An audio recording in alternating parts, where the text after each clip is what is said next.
Good morning. Good morning, Miss. Good morning.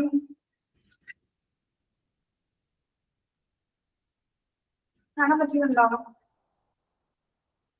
കാണാമോ?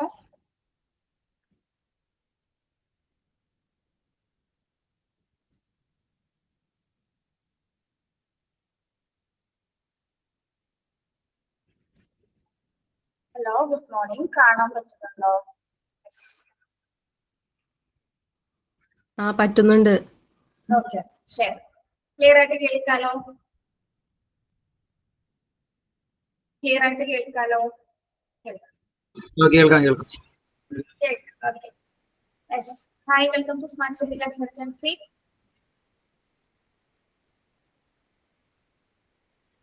ആദ്യമായിട്ട് കാണാനല്ലേ?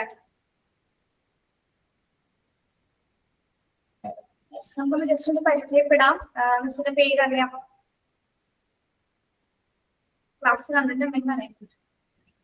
പേര് ഓർമ്മയില്ല. എന്റെ പേര് ആതിര എന്നാണ് കേട്ടോ. ഓക്കെ, ഓരോരുത്തരായിട്ട് നമുക്ക് ജസ്റ്റ് ഒന്ന് ഇൻട്രൊഡ്യൂസ് ചെയ്യാം. ഫസ്റ്റ് ആരാണ്? ഹർഷ്യ. പറയൂ. എന്റെ വീട് UC college. Aluva. Aluva UC college. Okay, ശരി. എന്ത് ചെയ്യുന്നു ഹർഷ്യ? ഹൗസ് വൈഫാണ്. ഇതിനു മുന്നേ എന്താ ചെയ്തിരുന്നേ? ഒന്നും ചെയ്തിട്ടില്ല. ഒരു ട്രാവൽസ് ആയിട്ടുള്ള ഞാൻ ചേർന്നത്. ട്രാവൽ ഏജൻസി തുടങ്ങാൻ വേണ്ടിയാണോ? അതെ. ശരി. എന്താ പഠിച്ചിരിക്കുന്ന ഹർഷ്യ? ഞാൻ diploma computer science. Computer science. അതിനുശേഷം വേറെ ഒന്നും ചെയ്തിട്ടില്ല ഇതുവരെ? ഇല്ല. ശരി. വീട്ടിലാരൊക്കെ ഉണ്ടാകുന്നു? വീട്ടിലെ ഹസ്ബൻഡ്, 2 കുട്ടികള്. അഞ്ജലി. ഓക്കെ, ഹർഷ്യ പരിചയപ്പെട്ടതിൽ സന്തോഷം. അഞ്ജലി TV. അഞ്ജലി കേൾക്കുന്നുണ്ടോ? അഞ്ജലി കേൾക്കാമോ?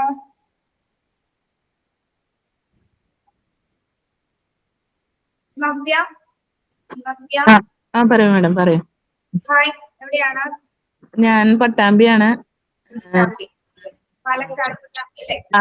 അതെ. എന്ത് ചെയ്യുന്നു? ഞാൻ ഹൗസ് വൈഫാണ്. പക്ഷെ ഞങ്ങള് മറ്റേ തീർത്ഥ യാത്രകള് നടത്തുന്നുണ്ട്. അപ്പൊ അതിലൊരു ഉപകാരമായിക്കോട്ടെ ആവൂലോ എന്ന് വിചാരിച്ചിട്ട് തുടങ്ങിയതാണ്. ഒരു ഓഫീസും കാര്യങ്ങളൊക്കെ ഇടാനും. സ്റ്റാർട്ട് ചെയ്തിട്ടുണ്ടോ? ഉണ്ട്. ഞങ്ങൾ കൊണ്ടുപോയിട്ടുണ്ട്. 3 ട്രിപ്പോളം കൊണ്ടുപോയി. എന്താണ് പേരെന്താണ് ഏജൻസിയുടെ? ഞങ്ങള് വാരണാസിക്കാണ് മെയിൻ ആയിട്ട് കൊണ്ടുപോകണം. അപ്പൊ അതത് കാശി യാത്ര എന്ന് മാത്രമേ ഇട്ടിട്ടുള്ളൂ. അങ്ങനെ ലൈസൻസ് ആയിട്ടൊന്നും ചെയ്തിട്ടില്ലല്ലോ. എടുക്കണം. അവിടെ അനിയൻ ബിസിനസ് ആണ് ഇതിന്റെ. അപ്പൊ അതുമായി ബന്ധപ്പെട്ടിട്ട് ഞങ്ങൾ അങ്ങനെ ഇവിടെ കൊണ്ടുപോലെ പതിവ്. ഹസ്ബൻഡ് ഉണ്ട്, ഒരു കുട്ടിയുണ്ട്, പിന്നെ ഇൻലോസ് ഉണ്ട്. ഞാൻ ജോലി ഷെയർ ട്രേഡിംഗിൽ അസിസ്റ്റന്റ് ആയിരുന്നു. ഇപ്പോ മദറിലോന്റെ ഡെത്ത് കാരണം ഞാനിപ്പോ വീട്ടിലാണ് ഇരിക്കണേ. ഇനിയിപ്പോ ഒന്നിനും പോയി തുടങ്ങിയിട്ടില്ലേ വീണ്ടും.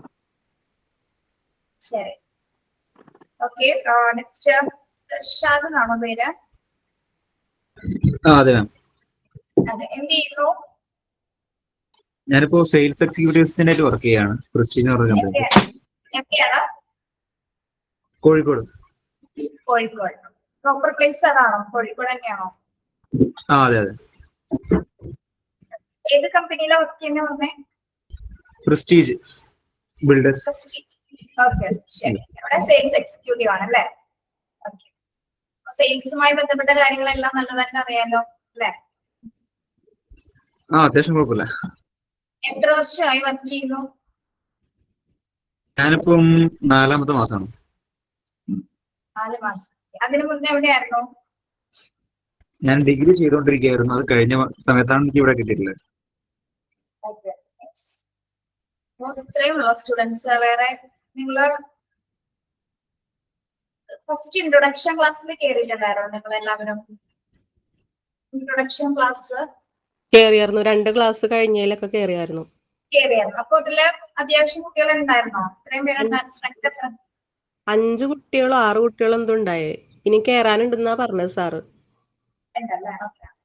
കുട്ടികൾ അഡ്മിഷൻ എടുത്തിട്ടുണ്ട്, ജോയിൻ ചെയ്തിട്ടില്ല.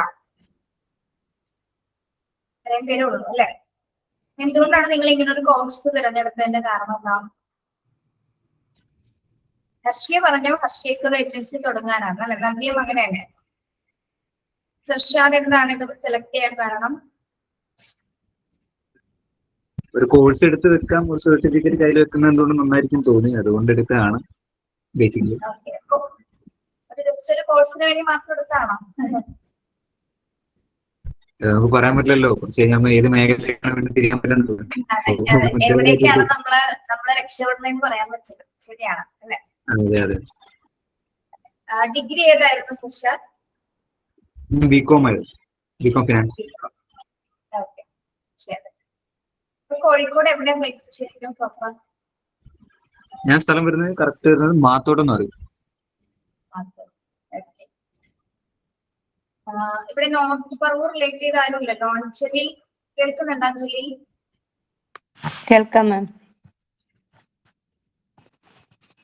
സൗണ്ട് ഇല്ല കേട്ടോ എനിക്ക് പനിയായിട്ട്. ആണോ? അഞ്ജലി എവിടെ സ്ഥലം എവിടെയാ? തൃശ്ശൂരാണ്. തൃശ്ശൂരാണ്. എന്ത് ചെയ്യുന്നു അഞ്ജലി? ഞാൻ മോണ്ടിസോറി അവിടെ തന്നെ പഠിച്ചതാണ്, സ്മാർട്ട് സ്റ്റൈലിൽ തന്നെ. ആണോ? സ്മാർട്ട് ഏത് സ്റ്റൈലിലെ ബാച്ചാണ്? സ്റ്റുഡന്റ് ആണ്. അവിടെ തന്നെയാണ് ഞാൻ പഠിച്ചത് മോണ്ടിസോറി ഏത് ടീച്ചേഴ്സ്. ബാച്ചാന്നാ ചോദിച്ചത്? ഏത് മോണ്ടിസോറി? കഴിഞ്ഞതിന് മുന്നത്തെ 2023 തോന്നുന്നു. MT1, MT2, MT3 എന്ന് പറയുന്നത്. അതുപോലെ MT ഏതായിരുന്നു? അത് എനിക്ക് 3 ആന്ന് തോന്നുന്നു. MT3. ഓക്കെ, പഴയ ബാച്ചാണ് അല്ലെ? ശരി. നിങ്ങൾ കഴിഞ്ഞ 2 ക്ലാസ്സുകൾ കണ്ടിട്ടുണ്ടെന്ന് വിചാരിക്കുന്നു. മൊഡ്യൂൾ 1 കണ്ടില്ലേ? Foundations of hospitality and tourism കണ്ടിരുന്നു. യെസ്. നമ്മള് ഇന്ന് ലൈവ് വരാൻ കാരണം പ്രത്യേകമായിട്ട് ചെറിയൊരു അഡ്ജസ്റ്റ്മെന്റിന്റെ ഭാഗമായിട്ടാണ് ഇന്ന് ലൈവ് സ്റ്റേ ചെയ്യുന്നത്. ഇനി മുതൽ എല്ലാ വെനസ്ഡേ ആയിരിക്കുള്ളൂ ഒരു ലൈവ് ക്ലാസ്സസ് വരുന്നത് കേട്ടോ. വെനസ്ഡേ 10:30 ആയിരിക്കുള്ളൂ ലൈവ് ക്ലാസ്സസ് വരുന്നത്. ഇനി മുതൽ അങ്ങോട്ട് എല്ലാ ക്ലാസ്സസും. ഈ ഒരു കോഴ്സിന്റെ ഭാഗമായിട്ട് ഞങ്ങൾ 2 ടീച്ചേഴ്സ് ആണ് ഇത് ഹാൻഡിൽ ചെയ്യുന്നത്. ഒന്ന് അശ്വതി മിസ് എന്ന് പറഞ്ഞ മിസ് ഉണ്ട്, മിസ് ഉണ്ടായിരിക്കും. മിസ്സിന്റെ ക്ലാസ്സസ് ഏതെങ്കിലും കണ്ടിരുന്നോ? എന്റെ മാത്രമേ കണ്ടിട്ടുള്ളൂ നിങ്ങള്? മാത്രമേ കണ്ടിട്ടുള്ളൂ. അശ്വതി മിസ് ഒരാൾ കൂടി ഉണ്ട് കേട്ടോ. അശ്വതി കൂടി എടുക്കും. ഓക്കെ. നമ്മള് മൊഡ്യൂൾ 1 തന്നെ ഞങ്ങൾ കൈകാര്യം ചെയ്യുന്നത്. ചാപ്റ്റർ 1ഉം 2ഉം ഞാനായിരിക്കും, 3ഉം 4ഉം അശ്വതി, അങ്ങനെ മാറിയായിരിക്കും നമ്മൾ എടുക്കുന്നത്. ഓക്കെ. നമുക്കറിയാം 4 മോഡ്യൂൾസ് ഇതിനുണ്ട്. അപ്പൊ മൊഡ്യൂൾ 1 ആണ് നമ്മൾ ആദ്യം സ്റ്റാർട്ട് ചെയ്തിരിക്കുന്നത്. Foundations of hospitality and tourism എന്ന ഭാഗമായിട്ട് നമ്മൾ, അതായത് മീനിങ്ങും കോൺസെപ്റ്റൊക്കെയാണ് അതിൽ ഡിസ്കസ് ചെയ്തത് അല്ലെ? എന്തെങ്കിലും തരത്തിലെ ക്ലാസ്സുമായി ബന്ധപ്പെട്ട് എന്തെങ്കിലും സംശയങ്ങൾ ഉണ്ടെങ്കിൽ നിങ്ങൾക്ക് ഇവിടെ ഡിസ്കസ് ചെയ്യാവുന്നതാണ് കേട്ടോ. എന്തെങ്കിലും ചോദിക്കാനാണെങ്കിൽ ചോദിക്കാം. ക്ലാസ്സുകൾ മനസ്സിലാവുന്നുണ്ടോ പറയുന്നത്?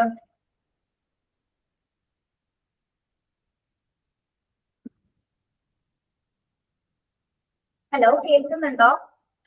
മനസ്സിലാവുന്നുണ്ടല്ലേ? ഞങ്ങളെ സംബന്ധിച്ചിടത്തോളം ഒരു ചാലഞ്ച് എന്ന് പറഞ്ഞാൽ നിങ്ങൾ ഇന്ററാക്ട് ചെയ്യാണ്ട് ക്ലാസ് എടുക്കാൻ ഇന്ററാക്ട് ചെയ്യുന്നില്ലല്ലോ നമ്മൾ. അപ്പൊ അതിന്റേതായ ഒരു ബുദ്ധിമുട്ട് അനുഭവപ്പെടുന്നത്. കാരണം നിങ്ങൾ ഫ്രണ്ടിൽ ഉണ്ടെങ്കിൽ ഞങ്ങൾക്ക് ഇപ്പോഴത്തെ പോലെ കുറിച്ച് സംസാരിക്കാൻ പറ്റും. പക്ഷെ ക്ലാസ്സിൽ അങ്ങനെ കാണാൻ പറ്റുന്നില്ല അല്ലെങ്കിൽ സംസാരിക്കാൻ പറ്റുന്നില്ലാത്തതിന് ശരിക്കും നല്ല രീതിയിൽ എടുക്കാം. ഇന്ററാക്ഷൻ ഇല്ലാത്തതിന്റെ ഒരു കുറവ്. ക്ലാസ് കാണുന്നത് ഓൾറെഡി മനസ്സിലാവും. ഒരു ടോപ്പിക്സ് തന്നെയാണ് കവർ ചെയ്ത് പോയിക്കൊണ്ടേയിരിക്കുന്നത്. വേറൊരു ഇന്ററാക്ഷൻ അവിടെ നടക്കുന്നില്ല. കഴിഞ്ഞ ലാസ്റ്റ് ക്ലാസ്സിൽ, അതായത് ചാപ്റ്റർ 2 എന്ന ചാപ്റ്റേഴ്സ് നമ്മൾ റെക്കോർഡ് കഴിഞ്ഞിരുന്നു. അപ്പൊ അതിലെ ലാസ്റ്റത്തെ ഭാഗത്ത് ഞാൻ അതിനെപ്പറ്റി കുറച്ച് കാര്യങ്ങൾ സംസാരിച്ചിട്ടുണ്ട്. നമ്മൾ നേരിട്ട് കാണാൻ പറ്റാത്ത അല്ലെങ്കിൽ ഇന്ററാക്ട് ചെയ്യാൻ പറ്റാത്തതിന് ഒരു ബുദ്ധിമുട്ടുണ്ട്. നിങ്ങൾക്ക് എന്തെങ്കിലും കംപ്ലൈന്റ്സ് ഉണ്ടെങ്കിൽ അതൊന്ന് പറയണമെന്ന് ആ ക്ലാസ്സിൽ ഞാൻ റെക്കോർഡ് ചെയ്തിട്ടുണ്ടായിരുന്നു. അപ്പൊ അങ്ങനെ എന്തെങ്കിലും നിങ്ങൾക്ക് ചോദിക്കാനുണ്ടെങ്കിൽ ഇപ്പൊ സംസാരിക്കാം. നമുക്ക് ഏതൊക്കെ ഭാഗങ്ങളാണ്? നിങ്ങൾ 2 ക്ലാസ്സസ് അല്ല ആദ്യം കണ്ടിട്ടുള്ളൂ മൊത്തത്തില്. ഇൻട്രൊഡക്ഷൻ ക്ലാസ്സും ചാപ്റ്റർ 1ന്റെ ഇൻട്രൊഡക്ഷൻ ക്ലാസ്സും അതേ സെക്കൻഡ് ക്ലാസ്സസ് മാത്രമല്ലേ കണ്ടിട്ടുള്ളൂ?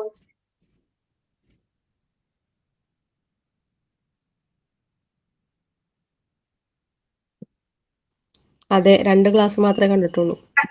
ഓക്കെ. യെസ്. അതിൽ നമ്മൾ എന്തെല്ലാം കാര്യങ്ങളാണ് പഠിച്ചതെന്ന് നിങ്ങളൊന്ന് പറയാമോ? നിങ്ങൾക്ക് മനസ്സിലായ കാര്യങ്ങൾ എന്തൊക്കെയാണ്?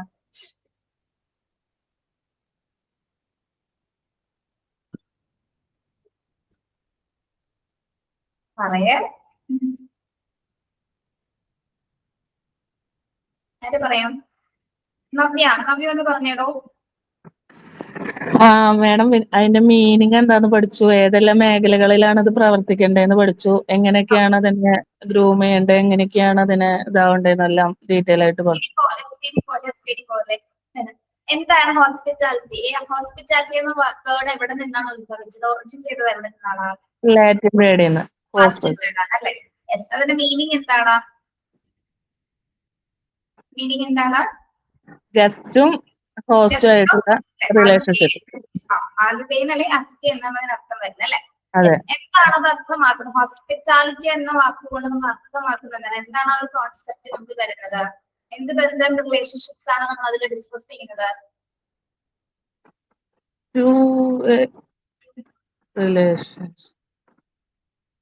Friendly and respectable relationship between A host and guest അല്ലെ? ഹോസ്റ്റും ഗസ്റ്റ് തമ്മിലുള്ള റിലേഷൻഷിപ്സ് ആണ് നമ്മൾ അവിടെ ഡിസ്കസ് ചെയ്യുന്നത്. ഓക്കെ. യെസ്. അപ്പൊ അതിന്റെ തന്നെ ഒരു സിമ്പിൾ ഡെഫിനേഷൻസ് നമ്മൾ അവിടെ കൊടുത്തിട്ടുണ്ടായിരുന്നു.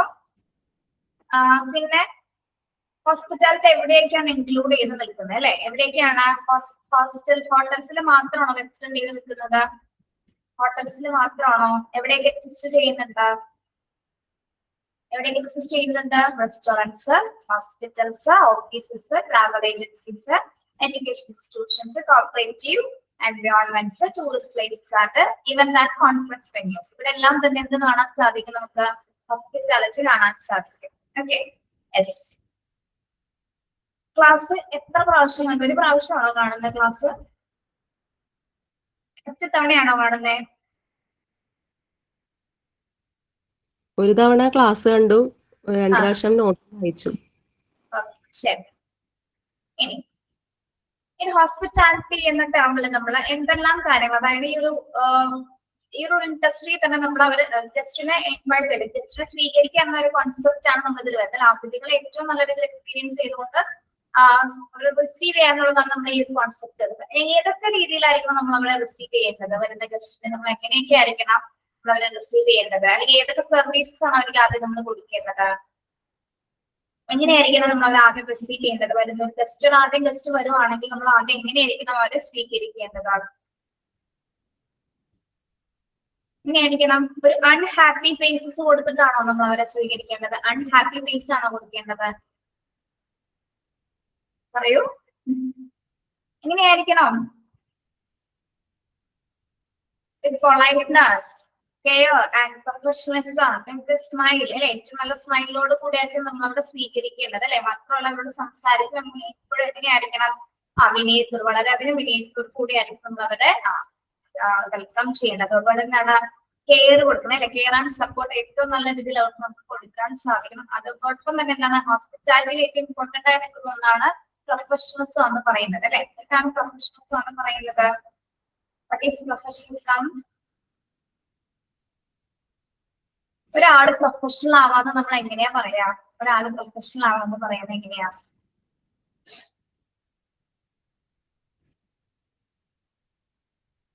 ഒരാൾ എങ്ങനെയാണ് ആ ഒരു ഫീൽഡിൽ പ്രൊഫഷണലി ആയി എന്ന് നമുക്ക് എങ്ങനെ പറയാൻ സാധിക്കും?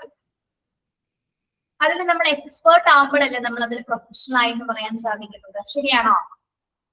നമ്മൾ ആ മേഖലയുമായി ബന്ധപ്പെട്ട് ഏറ്റവും നല്ല രീതിയിൽ എക്സ്പേർട്ട് ആയി പറയണമെങ്കിൽ വളരെ സ്കിൽഫുൾ ആയ ആളായി മാറുന്ന സമയത്ത് മാത്രമേ പ്രൊഫഷണൽ ആയി നമുക്ക് പറയാൻ സാധിക്കും അല്ലെ? യെസ്. ഇനി അതേപോലെ തന്നെ ആ ടീച്ചർ ക്ലാസ്സിലെ പ്രൊഫഷണലിസത്തിനെ കുറച്ച് പില്ലേഴ്സ് ഏതൊക്കെയാണെന്ന് പഠിപ്പിച്ചിട്ടുണ്ട് അല്ലെ? 5 പില്ലേഴ്സിനെ കുറിച്ച് പറഞ്ഞിട്ടുണ്ടായിരുന്നു. ഏതൊക്കെയാണ് പ്രൊഫഷണലിസത്തിന്റെ 5 പില്ലേഴ്സ് എന്ന് പറയുന്നത്? Competency, ethics, respect, appearance. ഓർമ്മയുണ്ടോ? ഇവിടെ എന്താ ക്ലാസ് ഒരു ഒറ്റ വട്ടമല്ലേ കാണുന്നത്? പിന്നെ ഇവിടെ ഓർമ്മിക്കുന്നത്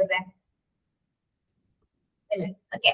അപ്പൊ അതെല്ലാം 5 പില്ലേഴ്സ് എന്ന് പറയുന്ന ഒരു പ്രൊഫഷണൽസ് നമ്മൾ ആ ഏത് ഫീൽഡാണോ ആ ഫീൽഡുമായി ബന്ധപ്പെട്ട നല്ല രീതിയിൽ കോമ്പിറ്റൻസി നമുക്ക് ഉണ്ടായിരിക്കും അല്ലെ? യെസ്. അതായത് ആ ജോലിയുമായി ബന്ധപ്പെട്ട അല്ലെങ്കിൽ ഇൻഡസ്ട്രിയുമായി ബന്ധപ്പെട്ടുള്ള കോമ്പിറ്റൻസി ഉണ്ടായിരിക്കണം. അതേപോലെ എത്തിക്സ് എന്ന് പറയുന്നത് നമ്മൾ ഓരോ വർക്ക് റിലേറ്റഡ് ആയിട്ടുള്ള എത്തിക്സ് ഉണ്ട് അല്ലെ? ഓരോ വർക്ക്സിന് അല്ലെങ്കിൽ ഓരോ ഇൻഡസ്ട്രിക്കും ഓരോ മേഖലയ്ക്ക് എന്തുണ്ടായിരിക്കും? വർക്ക് റിലേറ്റഡ് ആയിട്ട് നമ്മൾ ഒബേ ചെയ്യേണ്ട കുറച്ച് കാര്യങ്ങളുണ്ട് അല്ലെ? എത്തിക്സോടുകൂടി വർക്ക് ചെയ്യുമ്പോൾ മാത്രം ആ ഫുൾ വർക്ക്സ് നമുക്ക് ഫുൾഫിൽ ആയിട്ട് ചെയ്ത് തീർക്കാനായിട്ട് സാധിക്കും അല്ലെ? നെക്സ്റ്റ് പറയുന്നത് റെസ്പെക്ട് ആണ്. റെസ്പെക്ട് എന്ന് പറയുമ്പോൾ എന്താണ്? വരുന്ന ഗസ്റ്റ് ആയിക്കോട്ടെ, പേഷ്യൻസ് ആയിക്കോട്ടെ, കൊളീഗ്സ് ആയിക്കോട്ടെ, ഇവരെയൊക്കെ നമുക്ക് എങ്ങനെയായിരിക്കണം നമ്മൾ സ്വീകരിക്കേണ്ടത്? വളരെയധികം ബഹുമാനപൂർവ്വത്തോടെ അല്ലെ, റെസ്പെക്റ്റോട് കൂടി ആയിരിക്കണം നമ്മൾ അവരെ സ്വീകരിക്കേണ്ടത്. ഓക്കെ. ദെൻ അതേപോലെ തന്നെ അപ്പിയറൻസ്. ഈ ഒരു ഇൻഡസ്ട്രിയിൽ നമ്മൾ ഏറ്റവും ബേസിക് ആയിട്ട് വേണം, ബേസിക് ഫൗണ്ടേഷൻ എന്ന് പറയുന്നത് പോലെ ബേസിക് ആയിട്ട് നമ്മുടെ അപ്പിയറൻസിന് ഇവിടെ ഇമ്പോർട്ടൻസ് ഉണ്ട് അല്ലെ. ഇപ്പോൾ എങ്ങനെയുള്ള അപ്പിയറൻസിലൂടെ ആയിരിക്കണം നമ്മൾ ഗസ്റ്റുകളെ സ്വീകരിക്കേണ്ടത്? നെഗറ്റീവ് ബോഡി ലാംഗ്വേജ് അപ്പിയറൻസ് ആണോ വേണ്ടത്, അല്ലെങ്കിൽ പോസിറ്റീവ് അപ്പിയറൻസ് ആണ്, പോസിറ്റീവ് ബോഡി ലാംഗ്വേജ് ആണോ വേണ്ടത്? ഏതായിരിക്കണം വേണ്ടത്? എങ്ങനെയുള്ള ഒരു അപ്പിയറൻസ് ആയിരിക്കണം വേണ്ടത്? പോസിറ്റീവ് ആണോ നെഗറ്റീവ് ആയിട്ടുള്ള ബോഡി ലാംഗ്വേജ് ആണോ വേണ്ടത്? ഇത് വേണം. Positive body language. Positive body language അല്ലെ. പോസിറ്റീവ് ബോഡി ലാംഗ്വേജ് എന്ന് പറഞ്ഞാൽ അപ്പിയറൻസ് ഇമ്പോർട്ടന്റ് ആയിട്ടുള്ളതാണ് അല്ലെ. അപ്പിയറൻസ് എന്ന് പറയുന്നത് നമ്മുടെ ഡ്രസ്സിംഗ് സ്റ്റൈൽസ് വരുന്നുണ്ട്. ഇപ്പൊ നമ്മുടെ ഹെയർ മുതൽ അല്ലെങ്കിൽ നമ്മൾ ഉപയോഗിക്കുന്ന ഷൂസ് വരെ അതിൽ ഉൾപ്പെടും അല്ലെ. ഹെയർ എപ്പോഴും റിസപ്ഷൻസിനൊക്കെ നിങ്ങൾ കണ്ടിട്ടുണ്ടായിരിക്കും അല്ലെ. എപ്പോഴും എങ്ങനെ വെൽ അറേഞ്ച്ഡ് ആയിട്ടായിരിക്കും അവർ ഹെയർ ഒക്കെ അറേഞ്ച് ചെയ്ത്, പിന്നെ അതേപോലെ തന്നെ കുട്ടപ്പൊക്കെ ചെയ്തായിരിക്കും മുടിയൊക്കെ അല്ലെ. അതേപോലെ തന്നെ ജ്വല്ലറിക്ക് എങ്ങനെയാണ് നമ്മൾ ഒരുപാട് ജ്വല്ലറി അവിടെ യൂസ് ചെയ്യുന്നുണ്ടോ? മിനിമൽ ആയിട്ടുള്ള ജ്വല്ലറീസ് മാത്രം, വളരെ ലൈറ്റ് വെയിറ്റ് ആയിട്ടുള്ള ജ്വല്ലറീസ് ആണ് ഉപയോഗിക്കുന്നത്. ദെൻ നമ്മൾ ഇവിടെ ഉപയോഗിക്കുന്ന ഡ്രസ്സസ് എന്ന് പറയുമ്പോൾ ഭയങ്കര കോമ്പിനേഷൻസ് അല്ലെങ്കിൽ എന്താ പറയാ കോൺട്രാസ്റ്റ് കളേഴ്സ് ആയിരിക്കും ഉപയോഗിക്കുന്നത്. ലൈറ്റ് കളേഴ്സ് ആയിട്ടുള്ള വളരെ നീറ്റ് ആയിട്ടുള്ള യൂണിഫോംസ് ആയിരിക്കും നമ്മൾ ഉപയോഗിക്കുന്നത്. അപ്പിയറൻസിന്റെ ഭാഗമായിട്ടാണ് അല്ലെ. പിന്നെ നമ്മൾ ഉപയോഗിക്കുന്ന ഷൂസ് എപ്പോഴും പോളിഷ്ഡ് ആയിരിക്കണം, നീറ്റ് ആയിരിക്കണം, ക്ലീൻ ആയിരിക്കണം. ഓക്കെ. ദെൻ അതേപോലെ തന്നെ നമ്മുടെ നെയിൽസ് അല്ലെ, നെയിൽസ് എല്ലാം കൃത്യമായിട്ട് ട്രിം ചെയ്തിട്ടുണ്ടായിരിക്കണം. അപ്പിയറൻസിൽ വരുന്ന ഗസ്റ്റിന് നമ്മളിൽ നിന്നൊരു പോസിറ്റീവ് ബിഹേവിയർ ഫീൽ ചെയ്യാൻ പറ്റണം. ഓക്കെ. എന്നിരുന്നാൽ മാത്രം എന്താണ് അപ്പിയറൻസ് ഒരു ഈ ഒരു ഇൻഡസ്ട്രിയെ സംബന്ധിച്ചിടത്തോളം ഏറ്റവും മികച്ച കാര്യങ്ങളിൽ ഒന്ന് തന്നെയാണ്. ഓക്കെ. അപ്പൊ ഇതെല്ലാം പ്രൊഫഷണൽസിന്റെ കുറച്ച് പില്ലേഴ്സ് ആണ്. ഈ പില്ലേഴ്സ് ഉണ്ടെങ്കിൽ മാത്രം ഒരാൾക്ക് ഏറ്റവും നല്ല രീതിയിലുള്ള പ്രൊഫഷണൽസ് ആ ഒരു മേഖലയിൽ കാണിക്കാൻ സാധിക്കും. ഓക്കെ. യെസ്. പിന്നെ എന്തൊക്കെയാണ് നമ്മൾ പഠിച്ചത്? സർവീസ് റിലേഷൻഷിപ്പ് മോഡൽ പഠിച്ചത് ഓർമ്മയുണ്ടോ? Service relationship model. Hi Haritha. Hi. Hi ma'am. Good morning. Good morning ma'am. എന്ത് പറ്റി ലേറ്റ് ആയത്? കുഞ്ഞേ ഭയങ്കര വഴക്കായിരുന്നതാ. ശരി. എവിടെയാണ് ഹരിത? സ്ഥലം എവിടെയാ? വാഗമണ്ണ്. വാഗമണ്ണ്. വാഗമണ്ണ്. വാഗമണ്. പാറമണം എന്നാ കേട്ടത്. എന്ത് ചെയ്യുന്നു ഹരിത? മാം ഞാനിപ്പോ മോണ്ടിസോറി ചെയ്തോണ്ടിരിക്കും. ഇപ്പൊ എക്സാം നടക്കുക. 16th ബാച്ചാണ്. ഏത് ബാച്ച്? 16th. ഇവിടെയാണോ? അതെ, അവിടെ തന്നെയാ. ആണോ? ഏത് ബാച്ചാണോ? 16th 16ാമത്തെ ബാച്ചാ. ഓക്കെ. അപ്പൊ PG-യിലുണ്ടോ? PG-യിലുണ്ടോ? ഉണ്ട് മാം, ഉണ്ട്. അപ്പൊ എന്നെ കണ്ടിട്ടുണ്ടാവല്ലോ. ഉണ്ട്, കണ്ടിട്ടുണ്ട്. എന്തുകൊണ്ടാണ് ഹരിത ഈ ഒരു ഹോസ്പിറ്റാലിറ്റി ടൂറിസം തിരഞ്ഞെടുത്തത്? ഹരിത പോയോ? ഇല്ല മാം, ഇടയ്ക്ക് കുഞ്ഞ് സ്റ്റെപ്പ് കയറിപ്പോയതാ, ഞാൻ അങ്ങോട്ട് പോയേ. എത്ര വയസ്സുള്ള കുഞ്ഞാണ്? 1.5 വയസ്സ്. 1.5 വയസ്സായി.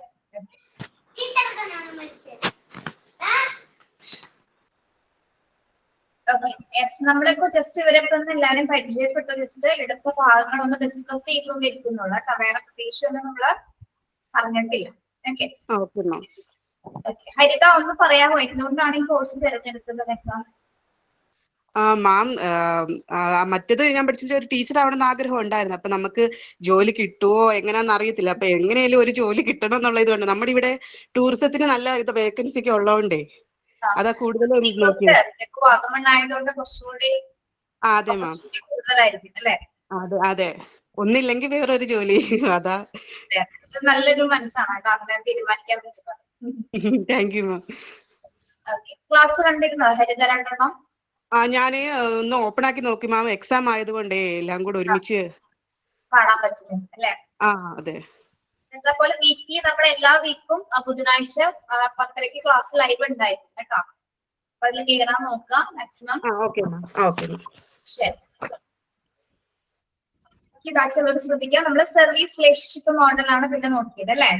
എന്താണ് സർവീസ് റിലേഷൻഷിപ്പ് മോഡൽ? ആരൊക്കെ തമ്മിലുള്ള റിലേഷൻഷിപ്സ് ആണ് നമ്മളിവിടെ പഠിക്കുന്നത്? ആരൊക്കെ തമ്മിലുള്ള റിലേഷൻഷിപ്സ് ആണ് നോക്കുന്നത്? ഗസ്റ്റും ഹോസ്റ്റും. ഗസ്റ്റും സർവീസ് പ്രൊവൈഡറും അല്ലെ? സർവീസ് റിലേഷൻഷിപ്പ് മോഡൽ ആരൊക്കെ തമ്മിലാണ്? ഗസ്റ്റും അല്ലെങ്കിൽ കസ്റ്റമറും സർവീസ് പ്രൊവൈഡർ, കസ്റ്റമർക്ക് സർവീസ് കൊടുക്കുന്നതാണ് തമ്മിലുള്ള റിലേഷൻഷിപ്സ് മോഡലാണ് നമ്മൾ പഠിച്ചത് അല്ലെ. അതായത് ഇപ്പോൾ നിങ്ങൾ ആലോചിക്കുക, ഒരു ഗസ്റ്റ് വന്നു കഴിഞ്ഞാൽ അയാളുടെ ആവശ്യകതകൾ എന്തൊക്കെയായിരിക്കും, അയാളുടെ നീഡ് എന്തൊക്കെയായിരിക്കും, ഒരു ഗസ്റ്റിന്റെ നീഡ്സ് എന്തൊക്കെയാണ്, അദ്ദേഹം എന്തൊക്കെയാണ് ആഗ്രഹിക്കുന്നത്.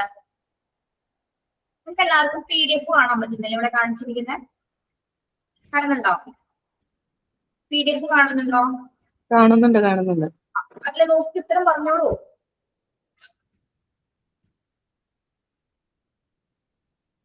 ഒരു ഗസ്റ്റ് എന്തൊക്കെയാണ് ആഗ്രഹിക്കുന്നത്, ഗസ്റ്റിന് എന്തെല്ലാം റിസീവ് ചെയ്യേണ്ടതുണ്ട്, ഇൻഫോർമേഷൻ, റെസ്പെക്ട്. കംഫർട്ട്. ഒരു പ്രൊവൈഡർ എന്തെല്ലാം ചെയ്യേണ്ടി വരും. അപ്പൊ പ്രൊവൈഡർ എന്തൊക്കെ ഗസ്റ്റിന് പ്രൊവൈഡ് ചെയ്യേണ്ടതുണ്ട്, കെയർ ആൻഡ് സപ്പോർട്ട് കൊടുക്കണം അല്ലെ. വേണ്ട ഇൻഫർമേഷൻസ് എന്താണ് അവർ ചോദിക്കുന്നത് കൃത്യമായിട്ട് പറഞ്ഞു കൊടുക്കുക, അവർക്ക് വേണ്ട അസിസ്റ്റൻസ് കൊടുക്കുക, അവർ ഏറ്റവും നല്ല രീതിയിൽ നമ്മൾ റെസ്പെക്ട് ചെയ്യും അല്ലെ. ഹോസ്പിറ്റാലിറ്റി എന്ന് പറയുന്നത് to way relationship between guest and service provider എന്നാണ് നമ്മൾ ഈ ഒരു ഫ്ലോ ചാർട്ടിനോട് നമ്മൾ മനസ്സിലാക്കിയത്. അതായത് പ്രൊവൈഡറും ഗസ്റ്റും തമ്മിലുള്ള ഒരു ടു വേ റിലേഷൻഷിപ്പ് അല്ലെങ്കിൽ ടു വേ കമ്മ്യൂണിക്കേഷൻ റിലേഷൻഷിപ്സ് ആണ് എന്താ ഈ ഒരു സർവീസ് റിലേഷൻഷിപ്പ് മോഡലിൽ കൊടുത്തിരിക്കുന്നത്. Okay, yes. ഈ എക്സാമ്പിൾസ് കണ്ടിരുന്നോ നിങ്ങൾ? ക്ലാസ് എക്സാമ്പിൾസ് ഓഫ് ഹോസ്പിറ്റാലിറ്റി കണ്ടിട്ടുണ്ടാവല്ലോ, ക്ലാസ്സിൽ കണ്ടതല്ലേ? കണ്ടതാണോ? എക്സാമ്പിൾ സിറ്റുവേഷൻസ് ഓഫ് ഹോസ്പിറ്റാലിറ്റി കണ്ടതാണോ? കണ്ടതാണോ? അതെ, ഇതൊക്കെ കവർ ചെയ്താണ്. കേട്ടില്ല, നബി എന്താ പറഞ്ഞേ? ഇത് കണ്ടതാണ്. കണ്ടതാണ്. Okay, yes. ഒന്ന് പറയൂ, ഏതൊക്കെ പ്ലേസസ് ആണ്, നമ്മൾ ഏതൊക്കെ സിറ്റുവേഷൻസിലാണ്? Hotels, restaurant, hospital, office reception, travel desk അല്ലെ. ഓരോ പ്ലേസും കൊടുത്തിട്ടുണ്ട്, അതിന്റെ എക്സാമ്പിൾസ് അവിടെ പറഞ്ഞിട്ടുണ്ട് അല്ലെ. ഇപ്പൊ ഹോട്ടൽസിലാണെങ്കിൽ എന്താണ്, വെൽക്കം, നമ്മൾ വരുന്ന റിസപ്ഷനിസ്റ്റ് ആയിരിക്കുള്ളൂ ഗസ്റ്റുകളെ റിസീവ് ചെയ്യുന്നത് അല്ലെ. ഏറ്റവും കൊറക്റ്റ് ആയിട്ടുള്ള മാനറിൽ അവർക്ക് വേണ്ട ആവശ്യകതകൾ ഏറ്റവും നല്ല രീതിയിൽ അവർക്ക് ഗൈഡ് ചെയ്യുന്നവരെ മുമ്പിൽ കൊണ്ടുവന്നാക്കുന്നത് വരെ, റൂമിലേക്ക് എത്തിച്ചേരുന്നത് വരെ എന്താണ് റിസപ്ഷനിസ്റ്റ് അവരുടെ കൂടെ ഉണ്ടായിരുന്നു. ഓക്കെ, റെസ്റ്റോറന്റിലാണെങ്കിലോ എങ്ങനെയായിരിക്കും? Waiter listens carefully and serves respectfully. Waiter ആയിരിക്കും അല്ലെ, എന്താണോ നമ്മളുടെ ഭക്ഷണം, നമ്മൾ എന്താണ് ഓർഡർ ചെയ്തത് കൃത്യമായിട്ട് അദ്ദേഹം കേൾക്കുകയും അതോടൊപ്പം തന്നെ എന്താണ് നമുക്ക് ഏറ്റവും റെസ്പെക്ട് ആയിട്ടുള്ള രീതിയിലുള്ള സർവീസസ് അദ്ദേഹം പ്രൊവൈഡ് ചെയ്യും.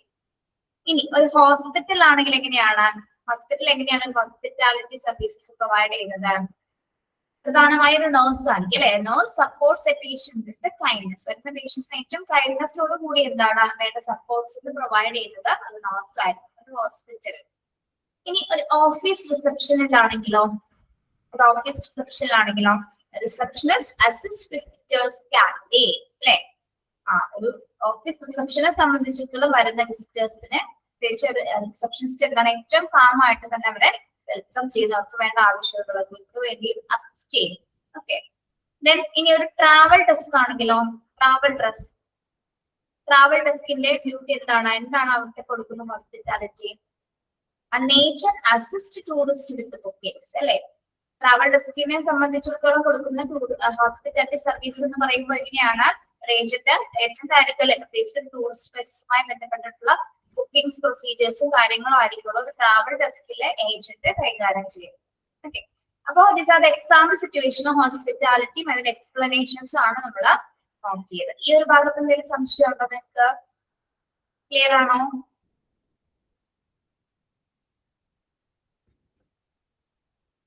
ക്ലിയർ ആണ് മാം. ക്ലിയർ ആണ്. ഓക്കെ,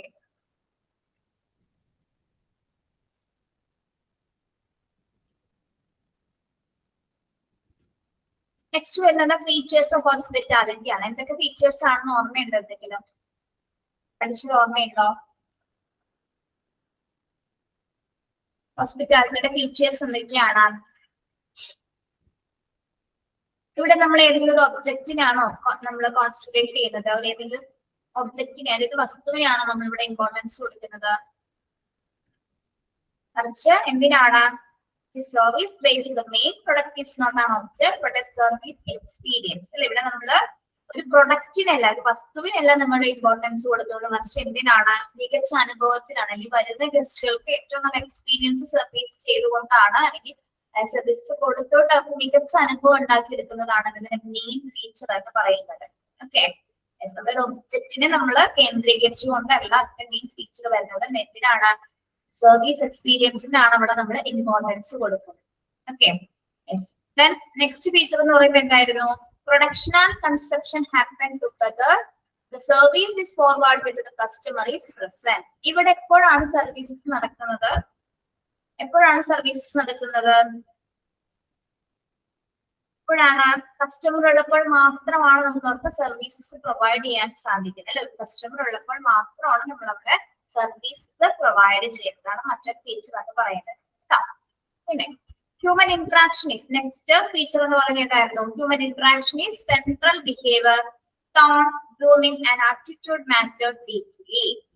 ഈ ഒരു മേഖലയിലെ ഹ്യൂമൻ ഇന്ററാക്ഷൻ എന്ന് പറയുന്നത് ഒരു ബേസിക് ആയിട്ടുള്ള കാര്യമാണ് അല്ലെ. നമ്മൾ മാറ്റി നിർത്താൻ പറ്റാത്ത ഒരു കാര്യമാണ് ഇന്ററാക്ഷൻ എന്ന് പറയുന്നത്. പ്രത്യേകിച്ച് ഗസ്റ്റും പ്രൊവൈഡറും നമ്മൾ എപ്പോഴും എങ്ങനെയായിരിക്കണം? ഗുഡ് കമ്മ്യൂണിക്കേഷൻ ആയിരിക്കണം ഉണ്ടാവേണ്ടത് അല്ലെ. ഗുഡ് ബിഹേവിയർ ആയിരിക്കണം കാണുന്നത്. പ്രത്യേകിച്ച് ബിഹേവിയർ എന്ന് പറയുന്നത് ഇവിടെ ഏറ്റവും നെടുന്തൂണായി നിൽക്കുന്നത്, അല്ലെങ്കിൽ പില്ലർ എന്ന് വേണമെങ്കിൽ നമുക്ക് പറയാം അല്ലെ. നമ്മൾ മോശമായിട്ടാണ് ഒരു ഗസ്റ്റിനെ സ്വീകരിക്കുന്നെങ്കിലോ ആ ഗസ്റ്റിന് നല്ല എക്സ്പീരിയൻസ് ലഭിക്കുമോ? ഒരിക്കലും ഇല്ല അല്ലെ. ഗസ്റ്റിന് എപ്പോഴും നമ്മൾ ഏറ്റവും പൊളൈറ്റ് ആയിട്ടുള്ള രീതിയിൽ ബിഹേവ് ചെയ്ത് അദ്ദേഹത്തിന് നല്ല സോഫ്റ്റ് ടോണോട് കൂടി അല്ലെങ്കിൽ നമ്മളൊരു നിറപുഞ്ചിരിയോടുകൂടി എന്താണ് സ്വീകരിക്കുമ്പോൾ മാത്രമേ അവർക്ക് നല്ലൊരു എക്സ്പീരിയൻസ് അവിടെ കിട്ടുള്ളൂ അല്ലെ. അതേപോലെ നമ്മൾ കാണിക്കുന്ന ആറ്റിറ്റ്യൂഡ് അല്ലെ, ബിഹേവിയർ റിലേറ്റ് ചെയ്ത് വരുന്ന മറ്റു ആറ്റിറ്റ്യൂഡ്സ് എന്ന് പറയുമ്പോൾ എന്താണ്? എപ്പോഴും പോസിറ്റീവ് ആറ്റിറ്റ്യൂഡ് മെയിൻറ്റെയിൻ ചെയ്തായിരിക്കണം ഗസ്റ്റിനെ നമ്മൾ സ്വീകരിക്കേണ്ടത്. ഓക്കെ, ഇനി നെക്സ്റ്റ് ഫീച്ചർ എന്ന് പറയുന്നത് നമ്മള് ഫീലിങ്സിന് ഇമ്പോർട്ടൻസ് കൊടുക്കണം. പ്രത്യേകിച്ച് ഗസ്റ്റുകളുടെ ഫീലിങ്സിന് ഇമ്പോർട്ടൻസ് കൊടുക്കേണ്ടതുണ്ട് അല്ലെങ്കിൽ അവരുടെ ഇമോഷൻസ് എന്താണോ എന്ന് മനസ്സിലാക്കി അവരെന്താണോ ആഗ്രഹിക്കുന്നതിനനുസരിച്ചിട്ടുള്ള ഒരു സർവീസ് കൊടുക്കാനായിട്ട് നമുക്ക് എപ്പോഴും സാധ്യമാക്കണം അല്ലെ. Focus is on feeling satisfaction lies on how the guest feels അല്ലെ. ഗസ്റ്റിന്റെ ഫീലിങ്സിന് നമ്മൾ അവിടെ പ്രാധാന്യം കൊടുക്കേണ്ടതുണ്ട്. അതാണ് മറ്റൊരു ഫീച്ചർ എന്ന് പറയുന്നത് കേട്ടോ. പിന്നെന്താണ്? It's require emotional balance. Staff must remain calm, polite and professional. ഇനി ഗസ്റ്റിനെ സ്വീകരിക്കുന്ന സ്റ്റാഫുകൾ എപ്പോഴും എങ്ങനെയായിരിക്കണം? ഇങ്ങനെയായിരിക്കണം എപ്പോഴും. ഒരു നെഗറ്റീവ് ആയിട്ടുള്ള അപ്രോച്ച് ആണോ കാണിക്കേണ്ടത്? ഒരിക്കലും അല്ല അല്ലെ. എപ്പോഴും അവര് ഇവിടെ എങ്ങനെയായിരിക്കണം? ഇമോഷണൽ ബാലൻസ് എപ്പോഴും മെയിൻറ്റെയിൻ ചെയ്യാൻ പറ്റണം. എപ്പോഴും കാം ആയിരിക്കണം, പൊളൈറ്റ് ആയിരിക്കണം, ആ ഒരു പ്രൊഫഷണൽ ആയിട്ടുള്ള മാനറിലായിരിക്കണം നമ്മൾ നമ്മുടെ ഗസ്റ്റുമായിട്ട് നമ്മൾ അപ്രോച്ച് ചെയ്യുന്നത്. ഓക്കെ, നെക്സ്റ്റ് ഫീച്ചർ എന്ന് പറയുന്നത് എന്താണ്? It's functions for long hours. Many hospitality business function 24 hours a day. ഇനി ഇതിന്റെ ഫങ്ഷനാലിറ്റിയുമായി ബന്ധപ്പെട്ടതാണ്. ഈ ഒരു ഹോസ്പിറ്റാലിറ്റി ബിസിനസ് എത്ര സമയത്തോളമാണ് ഇത് നിലനിൽക്കുന്നത്? ഇതിന്റെ സർവീസ് ടൈം എന്ന് പറയുന്നത് എത്ര ടൈമാണ്? ലോങ് അവേഴ്സ് ആണ്. ലോങ് അവേഴ്സ് എന്ന് പറയുമ്പോൾ എത്ര സമയം വർക്കിംഗ് വരുന്നുണ്ട് ഒരു ദിവസം? അതായത് 24 hours a day അല്ലെ. 24 hours എന്താണ്? ഇത് ഓൾറെഡി വർക്ക് ചെയ്തുകൊണ്ടിരിക്കുന്ന ഒരു കണ്ടിന്യൂസ് ആയിട്ടൊരു ലോങ് അവേഴ്സ് വർക്കിംഗ് സിസ്റ്റം കൂടിയാണ് എന്താ ഹോസ്പിറ്റാലിറ്റി എന്ന് പറയുന്നത് അല്ലെ. ഇതൊക്കെയാണ് അതിന്റെ മെയിൻ ഫീച്ചേഴ്സ് എന്നാണ് നമ്മള് ക്ലാസ്സിൽ ഡിസ്കസ് ചെയ്യുന്നത്. ഓക്കെ, മനസ്സിലായോ? പറഞ്ഞ കാര്യങ്ങൾ തന്നെ നമ്മൾ ഒന്നുകൂടി പറയുന്നു എന്നുള്ള കേട്ടോ. ഫീച്ചേഴ്സ് ക്ലിയർ ആണോ എല്ലാവർക്കും? ഫീച്ചേഴ്സ് ക്ലിയർ ആണോ?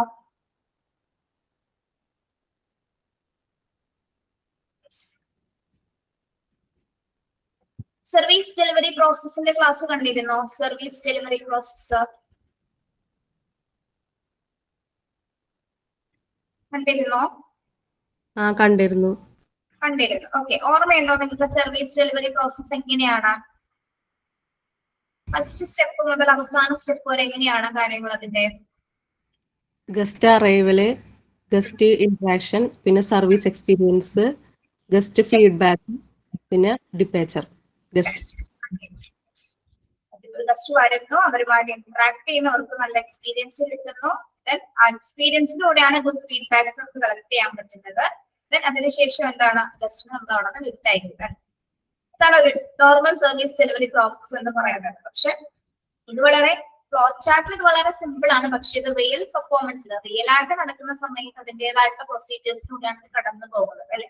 നമ്മൾ ഏറ്റവും നല്ല ബിഹേവിയറിലൂടെ മാത്രമേ നമുക്ക് ഗസ്റ്റിനെ ഏറ്റവും നല്ല രീതിയിൽ നമുക്ക് അവരെ സ്വീകരിക്കാനും അവർക്ക് വേണ്ട സർവീസുകൾ പ്രൊവൈഡ് ചെയ്യാൻ പറ്റുള്ളൂ അല്ലെ. അപ്പൊ ഈ ഒരു ഇൻഡസ്ട്രിയെ സംബന്ധിച്ചിടത്തോളം ബിഹേവിയർ എന്ന് പറയുന്നത് നമുക്ക് ഒഴിച്ചുകൂടാനാവാത്ത ഒരു ഘടകം തന്നെയാണ്. നമ്മളുടെ ബിഹേവിയർ, ആറ്റിറ്റ്യൂഡ് എങ്ങനെയാണോ, ഏത് ഏജൻസി ആണെങ്കിൽ അത് കമ്പനി ആണെങ്കിൽ പോലും എന്താണ് ആറ്റിറ്റ്യൂഡിന് ഇമ്പോർട്ടൻസ് ഉണ്ട് അല്ലെ. ഏത് ബിസിനസ് സർവീസസ് ആണെങ്കിൽ പോലും എന്താണ് നമുക്ക് നെഗറ്റീവ് സർവീസസ് ആണ് കിട്ടുന്നത്, നമുക്ക് പിന്നീട് അവിടെ പോകാൻ തോന്നുന്നു. നെഗറ്റീവ് ആയിട്ടുള്ളൊരു അപ്രോച്ച് ആണ് നമുക്ക് കിട്ടുന്നതെങ്കിൽ നമുക്ക് പിന്നീട് അവിടെ പോകും നമ്മളാണ്. ഈവൻ ഈ ബിസിനസ് മാത്രമല്ല, നമ്മുടെ ലൈഫ് റിലേറ്റഡ് ആയിട്ടുള്ള കാര്യങ്ങളിലേക്ക് വന്നാൽ പോലും നെഗറ്റീവ് ആയിട്ട് നമുക്ക് വരുന്ന കാര്യങ്ങളെ നമ്മൾ കൂടെ നിർത്താൻ ശ്രമിക്കാറുണ്ടോ? നിർത്താറുണ്ടോ? ഇല്ല. നിങ്ങൾക്ക് എവിടെയെങ്കിലും പോയി നെഗറ്റീവ് ആയിട്ടുള്ളൊരു അനുഭവം കിട്ടിക്കഴിഞ്ഞാൽ പിന്നെയും നിങ്ങൾ അവിടെ പോവാറുണ്ടോ? ഇല്ല. പോവില്ല അല്ലെ. അതുപോലെ തന്നെയാണ് ഈ ഒരു ഇൻഡസ്ട്രിയിലേക്ക് എത്തിച്ചേരുന്ന എല്ലാ ഗസ്റ്റിനെ സംബന്ധിച്ചിടത്തോളം അവർക്ക് അവരുടെ എക്സ്പീരിയൻസിനാണ് അവരവിടെ പ്രാധാന്യം കൊടുക്കുന്നത് അല്ലെ. എക്സ്പീരിയൻസ് അവർ സാറ്റിസ്ഫൈഡ് ആയില്ലെങ്കിൽ എന്താണ് പിന്നീട് ആ ഒരു എക്സ്പീരിയൻസ് അവർ എത്തിച്ചേരുന്നത് അല്ലെങ്കിൽ ഏത് സർവീസ് ആണെങ്കിലും അവർ പിന്നീട് അത് സ്വീകരിക്കില്ല. എത്രത്തോളം അവർക്ക് സാറ്റിസ്ഫൈഡ് ആകാൻ പറ്റുന്നുണ്ടോ എന്താണ് അതിനനുസരിച്ചിട്ട് ഗസ്റ്റിന്റെ എണ്ണം അവിടെ വർദ്ധിച്ചുകൊണ്ടിരിക്കുക. അങ്ങനെ ഗസ്റ്റ് സെലക്ട് ടൂറിസം പ്ലേസിൽ ഇത്രയും ഗസ്റ്റുകൾ വർദ്ധിക്കുന്നതിനനുസരിച്ച് മാത്രം നമ്മുടെ ഈ ഇക്കോണമിയില് ഡെവലപ്മെന്റ്സ് ഉണ്ടാവുന്നത് അല്ലെ. യെസ്.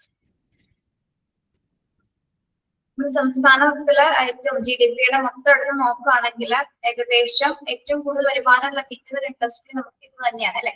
കൂടുതലും അതിലേക്ക് ആൾക്കാർ അട്രാക്ട് ചെയ്യുന്ന കാര്യങ്ങളാണ്. കൂടുതൽ ജോബ്സുകൾ ഇതിൽ ക്രിയേറ്റ് ചെയ്യപ്പെടുന്നു. ഒത്തിരി പൊസിഷൻസ് ഈ ഒരു ഇൻഡസ്ട്രിയുടെ അകത്ത് വരുന്നുണ്ട്. അതിനാൽ തന്നെ എന്താണ് ഫ്രഷേഴ്സിനാണെങ്കിലും മറ്റ് എല്ലാ എംപ്ലോയികൾക്കാണെങ്കിലും എന്താണ് ഏറ്റവും നല്ല രീതിയിലുള്ള ജോലികളുടെ ലഭ്യമാകുന്നത്. ഹയസ്റ്റ് ടൂറിസ്റ്റ് കമ്പനികളിലൂടെ അല്ലെങ്കിൽ ഹോസ്പിറ്റാലിറ്റി സർവീസസിലൂടെ ഒക്കെ വർക്ക് ചെയ്യാനായിട്ടുള്ള മികച്ച അവസരങ്ങൾ ഓരോ ഫ്രഷേഴ്സിനാണെങ്കിലും മറ്റുള്ളവർക്ക് എന്താണ് ലഭ്യമാകുന്നത്. ഓക്കെ. അപ്പൊ ഇത് നമ്മൾ നോക്കിയത് സർവീസ് ഡെലിവറി പ്രോസസ്സുമായി ബന്ധപ്പെട്ട കാര്യങ്ങളാണ്. പിന്നെ വരുന്നത് മീനിങ് ഓഫ് ടൂറിസം. പഠിച്ചിട്ടുണ്ടായിരുന്നോ? ക്ലാസ് കണ്ടിരുന്നോ മീനിങ് ഓഫ് ടൂറിസം? നിങ്ങൾ എവിടെ വരെ കണ്ടെന്നുള്ളത് ടീച്ചറിന് അറിയില്ല, അതുകൊണ്ടാണ് ചോദിക്കുന്നത് കേട്ടോ. എവിടെ വരെയുള്ള ക്ലാസ് ആണ് കണ്ടു തീർത്തത്? ടൈപ്സ് ഓഫ് ടൂറിസം ഒക്കെ കണ്ടിരുന്നോ? ടൈപ്സ് ഓഫ് ടൂറിസം അത് വന്നിട്ടില്ല. ടൂറിസം മുതൽ വന്നിട്ടില്ല അല്ലെ? ഇല്ല. മീനിങ് ഓഫ് ടൂറിസം മുതൽ ഇങ്ങോട്ട് താഴത്തേക്ക് വന്നിട്ടില്ല. സർവീസ് ഡെലിവറി പ്രോസസ് വരെയുള്ള കാര്യങ്ങളാണ്. ശരിക്കും പറഞ്ഞാൽ നമുക്ക് ഏറ്റവും എളുപ്പത്തിൽ മനസ്സിലാക്കുന്ന ഒരു സിലബസിലാണിത് തയ്യാറാക്കുന്നത്. ഈസി ആയിട്ട് വായിച്ചിട്ട് മനസ്സിലാവുന്നില്ലേ കാര്യങ്ങള്?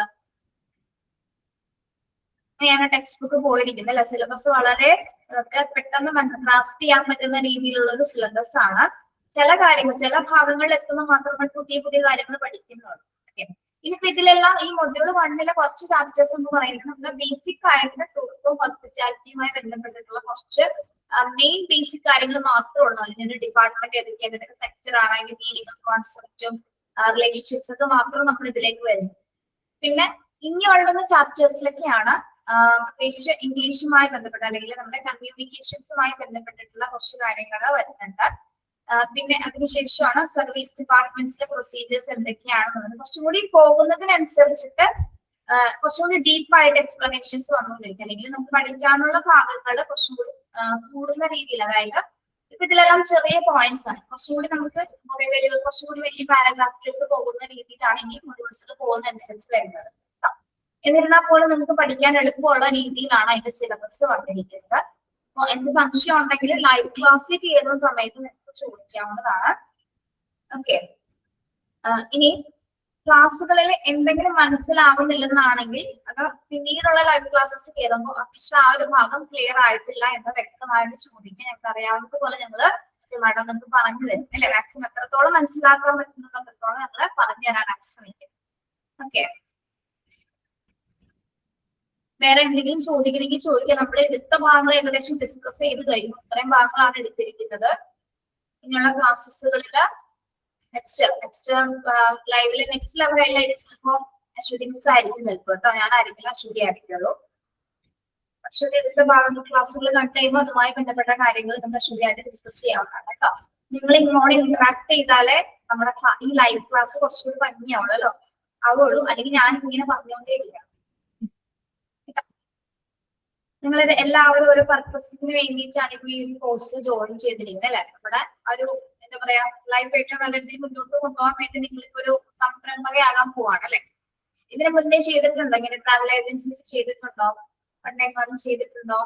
ഹർഷിയ ഫസ്റ്റ് ടൈം ആണോ? ട്രാവൽ ഏജൻസി ആക്കിയിട്ടുണ്ട്, പക്ഷെ ഇന്നേവരെയും ട്രിപ്പ് കാര്യങ്ങളൊന്നും ഞാൻ എടുത്തിട്ടില്ല. ഹസ്ബൻഡ് ഡ്രൈവറാണ്, ടാക്സി ഡ്രൈവറാണ്, ടൂറിസ്റ്റ്. ബേസായിട്ട് നിക്കാലോന്ന് വിചാരിച്ചിട്ടാണ് സപ്പോർട്ട് ചെയ്ത്. ഇപ്പോ നവ്യ ചെയ്യുന്നത് പിൽഗ്രിമേജ് മാത്രമാണോ, തീർത്ഥാടനം മാത്രമാണോ നവ്യ? അതെ അതെ അതെ, ഇപ്പൊ അതിലാണ് ശ്രദ്ധിച്ചിട്ടുള്ളത്. അപ്പൊ എനിക്ക് തോന്നുന്നേ കുറച്ചുകൂടി അത് നല്ലതാണ്. നമുക്കപ്പോ ആ ഏരിയ മാത്രം കോൺസെൻട്രേറ്റ് ചെയ്താൽ മതി. അതെ അതെ. എല്ലാം വരുമ്പോഴും പിന്നെ നിങ്ങളത് ബിൽഡപ്പ് ചെയ്യാൻ നോക്കണം കേട്ടോ. പിൽഗ്രിമേജ് മാത്രമായിട്ട് ഒതുങ്ങാതെ എന്താണ് കുറച്ചുകൂടി നിങ്ങൾ ഡെവലപ്പ് ആയി കഴിയുമ്പോൾ ബാക്കിയുള്ള ടൂറിസം കൂടി ആഡ് ചെയ്യാനായിട്ട് ശ്രമിക്കണം. അതെ, നമ്മളിപ്പോ ബേസ് ആയിട്ടില്ലല്ലോ, അപ്പൊ നമുക്ക് പിന്നെ അറിയണ ഏരിയ അവിടെ ആയതുകൊണ്ട് അങ്ങനെ കുറച്ച് നോക്കിയിട്ട് നമുക്കൊരു ഇതായി കഴിഞ്ഞിട്ട് നോക്കാന്ന് വിചാരിച്ചിട്ടായിരുന്നു. ഓൺലൈൻ വെബ്സൈറ്റ് മുഖാന്തരമാണോ നിങ്ങൾക്ക് ചെയ്യുന്നത്? അല്ലല്ല, നമ്മള് ആഡ് ഇട്ടിട്ട് പരസ്യങ്ങള് അറിയണവരോടും പിന്നെ ഷെയർ ചെയ്തിട്ടും അങ്ങനെയാണ് നമ്മള് പൊതുവെ ഇപ്പൊ കൊണ്ടുപോണത്. നിങ്ങൾ ടിക്കറ്റ്സ് ബുക്ക് ചെയ്യുന്നത് എങ്ങനെയാണ്? വെബ്സൈറ്റ് മുഖാന്തരമാണോ നിങ്ങൾ അവിടെ? അല്ലല്ല, നമുക്കിവിടെ നമ്മളിപ്പോ അത്ര വലിയ രീതിയിലല്ലാണ്ട് നമുക്കിവിടെ വേറെ മറ്റേ ഏജന്റ് ഉണ്ട്, ടിക്കറ്റ് ഫുള്ളായിട്ട് ബുക്ക് ചെയ്യാനും.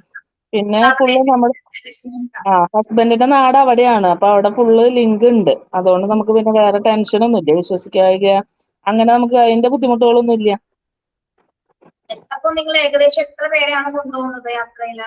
നമുക്ക് 15 മുതൽ എത്ര വേണമെങ്കിലും എടുക്കാം. ഞാനിപ്പോ 2 ട്രിപ്പായിട്ട് 55ഓളം പേരെ കൊണ്ടുപോയി.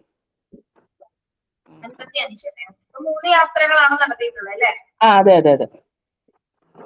നമുക്കവിടെ റിസ്ക് ആണ്, ആൾക്കാർ കൂടുന്തോറും നമുക്ക് റിസ്ക് ആണ്. മാനേജ്മെന്റിന് ആൾക്കാരില്ലെങ്കിൽ അതൊക്കെ ഒരു ബുദ്ധിമുട്ടാണ്. പിന്നെ നമ്മൾ ഈ തുടങ്ങി വരുമ്പോ അതിന്റെ ബുദ്ധിമുട്ടുകളുണ്ട്.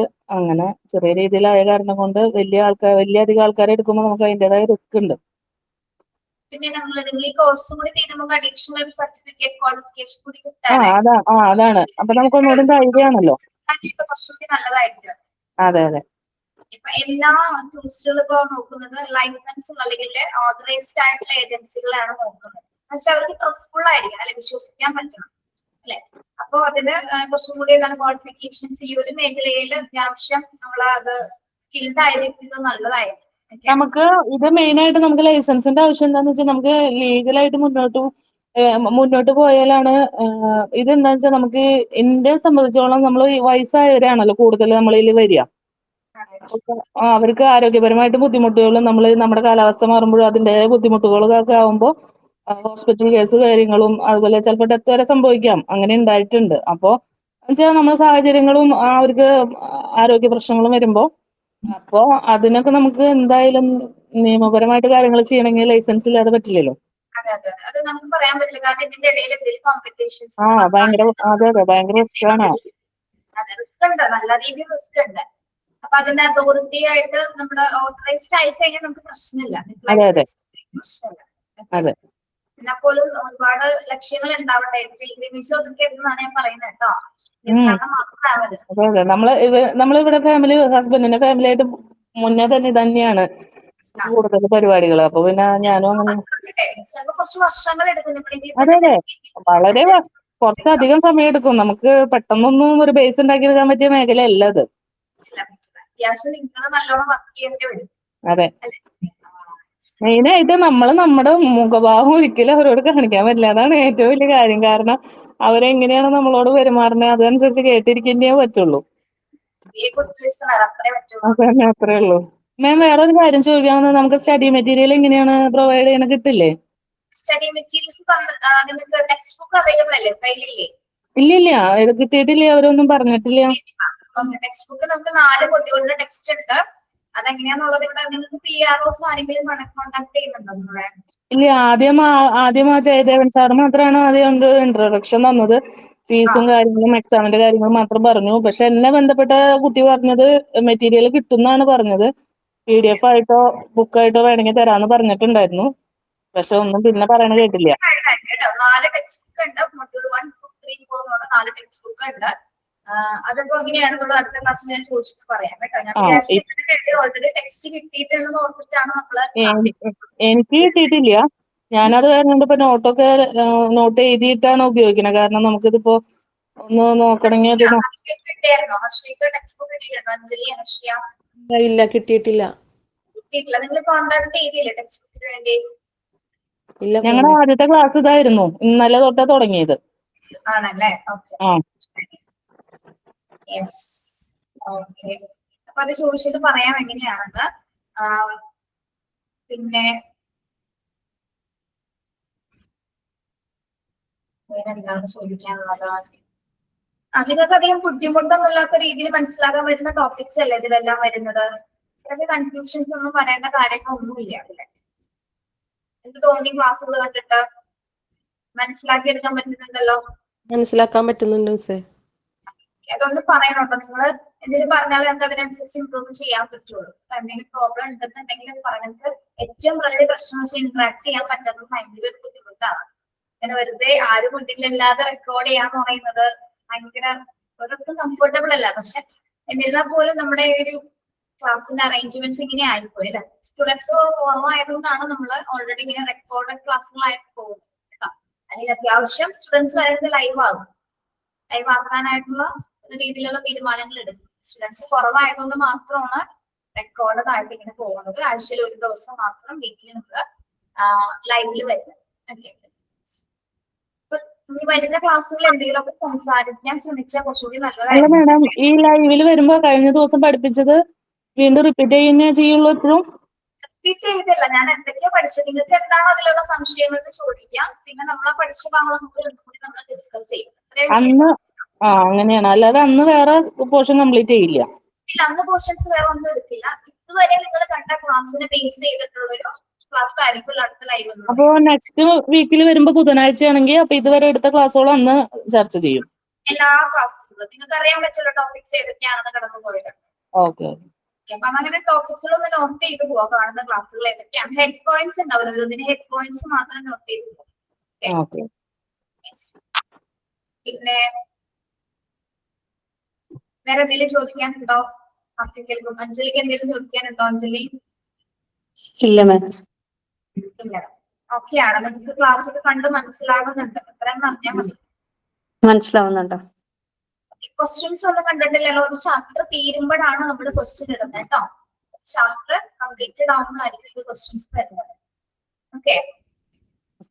അതായത് നമ്മുടെ ഫസ്റ്റ് ചാപ്റ്റർ എന്ന് പറയുന്നത് introduction to hospitality and tourism ഇൻഡസ്ട്രിയുടെ ആ ഒരു ചാപ്റ്ററിൽ ബേസ് ചെയ്തത്. ചാപ്റ്ററിന്റെ ലെങ്ത് കൂടുന്നതിനനുസരിച്ച് നമ്മുടെ ക്വസ്റ്റ്യൻസ് എണ്ണത്തിൽ വ്യത്യാസം ഉണ്ടാവും. ചെറിയ ചാപ്റ്റേഴ്സ് ഒക്കെ ആണെങ്കിൽ മാക്സിമം 2 ക്വസ്റ്റ്യൻസ് ഒക്കെ ആയിരിക്കുള്ളൂ. അതൊക്കെ എങ്ങനെയാണ്? ഒബ്ജക്റ്റീവ് ടൈപ്സ് ക്വസ്റ്റ്യൻസ് അത് മതിയില്ലേ? ഡിസ്ക്രിപ്റ്റീവ് ആണല്ലോ. വേണ്ട വേണ്ട. ഒബ്ജക്റ്റീവ് ആയിരിക്കും. ക്വസ്റ്റ്യൻ നന്നായിട്ട് വായിച്ചു നോക്കുക. അപ്പൊ ചാപ്റ്ററിനെ ബേസ് ചെയ്തിട്ടായിരിക്കും ക്വസ്റ്റ്യൻ വരുന്നത്. ചെറിയ ചാപ്റ്റർ ആണെങ്കിൽ അതിനനുസരിച്ച് ക്വസ്റ്റ്യൻസ് ഉണ്ടാവുള്ളൂ. ലെങ്ത് കൂടുതലാണെങ്കിൽ മാക്സിമം ഒരു 10-15 ക്വസ്റ്റ്യൻസ് ഒക്കെ മാക്സിമം പ്രതീക്ഷിക്കും. മാക്സിമം 15. അങ്ങനെയൊക്കെയാണ് കാര്യങ്ങൾ. അപ്പൊ നിങ്ങൾ ഏറ്റവും നല്ല രീതിയിൽ കംപ്ലീറ്റ് ചെയ്യാൻ നമ്മളോട്. ഇടയ്ക്ക് വെച്ച് നിർത്താനുള്ള ഒരു പരിപാടി പറ്റില്ല. മാക്സിമം പൂർത്തീകരിക്കാം. നിങ്ങളുടെ ആവശ്യമാണ് അല്ലേ? നിങ്ങൾക്ക് ആ ഒരു ഇൻട്രസ്റ്റ് നല്ല രീതിയിൽ സ്റ്റാർട്ട് ചെയ്യണമെന്നുണ്ടെങ്കിൽ നിങ്ങൾ കുറച്ചുകൂടി ഇത് പഠിച്ചിരിക്കുന്നത് നല്ലതായിരിക്കും. ഓക്കെ. നമുക്ക് അഫോർഡബിൾ ആയിട്ടുള്ള ഒരു പ്രൈസസിൽ നമുക്ക് ജോയിൻ ചെയ്യാൻ പറ്റുന്നതും ഇങ്ങനെ ഒരു കോഴ്സ്. അതായത് ഇപ്പോ ഈ ഒരു ഹോസ്പിറ്റൽ ടൂറിസം പല ഇൻസ്റ്റിറ്റ്യൂട്ടുകളിൽ പഠിപ്പിക്കുന്നുണ്ട്. അത്യാവശ്യം ലക്ഷക്കണക്കിന് എമൗണ്ട് ഫീസ് കളക്ട് ചെയ്തിട്ട് പഠിപ്പിക്കുന്ന ഇൻഡസ്ട്രീസ് അല്ലെങ്കിൽ ഇൻസ്റ്റിറ്റ്യൂഷൻസ് ഉണ്ട്. അപ്പൊ നമുക്ക് ചുറ്റി നോക്കി കഴിഞ്ഞാൽ അറിയാൻ സാധിക്കും. കൂടുതൽ എറണാകുളം സെൻട്രൽ ബേസ്ഡ് ചെയ്ത് ഒരുപാട് ഇൻസ്റ്റിറ്റ്യൂഷൻസ് ഉണ്ട്. ഓക്കെ. എന്നാലും നമ്മളുടെ സാധാരണക്കാർക്കും അഫോർഡബിൾ ആയിട്ട് പറ്റുന്ന രീതിയിലുള്ള നമ്മുടെ സിലബസിലൊന്നും ഒരു മാറ്റം വരുത്തില്ല. സിലബസ് എല്ലാം തന്നെ അത് തന്നെയാണ്. വ്യത്യാസങ്ങളൊന്നും തന്നെ ഇല്ല. കുറച്ചുകൂടി ബ്രീഫ് ചെയ്തിട്ടുണ്ട്. കുറെ വലിയ വലിയ പോയിന്റ്സുകൾ നമ്മൾ നിങ്ങൾക്ക് കുറച്ചുകൂടി എളുപ്പമാവുന്ന രീതിയിൽ ചില വേർഡ്സുകളിലൊക്കെ തന്നെ കുറച്ച് കറക്ഷൻസ് ചെയ്തിട്ടുണ്ട്. അതായത് കുറച്ച് ഡിഫിക്കൽട്ട് ആക്കാതെ കുറച്ചുകൂടി ഈസി ആയിട്ട് നമുക്ക് വായിച്ച് മനസ്സിലാക്കാൻ പറ്റുന്ന രീതിയിൽ കുറച്ച് കറക്ഷൻസ് ആണ് നമ്മൾ ചെയ്തിരിക്കുന്നത്. ചില വേർഡ്സുകൾ. ഓക്കെ, അത്രയും കാര്യങ്ങളാണ് വരുന്നത്. അപ്പൊ ഇനി വരുന്ന ക്ലാസ്സുകൾ നന്നായിട്ട് കാണാം. ക്ലാസ്സുകൾ എന്തെങ്കിലും തരത്തിൽ പോരായ്മകൾ ഉണ്ടെങ്കിൽ നെക്സ്റ്റ് ലൈവിൽ കയറുന്ന സമയത്ത് പറയാം. ടീച്ചർ ആ ഭാഗത്ത് മനസ്സിലായില്ലെങ്കിൽ അത് പിന്നെയും ചോദിക്കാം, അത് പറഞ്ഞു തരുന്നതായിരിക്കും കേട്ടോ. പ്രത്യേകിച്ച് വേറെ ഒന്നും പറയാനില്ലെങ്കിൽ നമുക്ക് പതിയെ സ്റ്റോപ്പ് ചെയ്യാം ക്ലാസ്. ഓക്കെ ഓക്കെ, അപ്പൊ കണ്ടതിൽ സന്തോഷം. നിങ്ങൾ കോഴ്സ് കംപ്ലീറ്റ് ആയിട്ട് തീർക്കാൻ ശ്രമിക്കണം. ക്ലാസ്സുകൾ നന്നായിട്ട് കാണാം. ലെക്ചർ നോട്ട്സുകൾ എഴുതി എടുക്കുന്നെങ്കിൽ എഴുതി എടുക്കുക കേട്ടോ. അത് നിങ്ങളുടെ ഇഷ്ടമാണ്. നിങ്ങളുടെ കയ്യിൽ സ്റ്റഡി മെറ്റീരിയൽ നിങ്ങൾ തന്നെ ക്രിയേറ്റ് ചെയ്യാൻ പറ്റും. Okay, okay, thank you. Have A nice day. കാണാം കേട്ടോ. Thank you ma'am. Thank you ma'am. Thank you.